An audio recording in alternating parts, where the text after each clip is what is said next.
Esingizda bo'lsa, arenada ko'rinmas bagni o'rgatgandim. Hozir payt uni hech kim qilolmayapti. Nimaga deganda, bagni ozgina o'zgartirib qo'yishgan.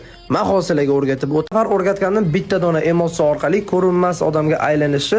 Hozir bu narsani qilaman desanglar, mana bunaqa tepada qora xat chiqib qolyapti.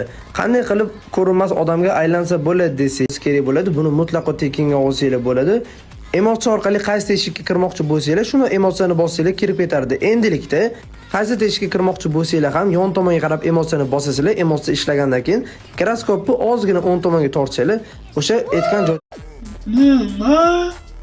Do'stlar, qani unda bug va lifehacklarni sinab ko'ramiz. Unda video boshlanishidan oldin kanalga obuna bo'ling. Qani unda o'xshatish uchun xo'p, emotsiyalarni tanlab olamiz va bittada o'xshadi. U mana o'xshar. Videoda ko'rgandek qilsalaringiz ham bo'ladi. Oho. Mana sizlarga ham tavsiya etaman. Bu tez va so'ng. Bu oddiy o'yinchilar uchun pro bo'lmagan.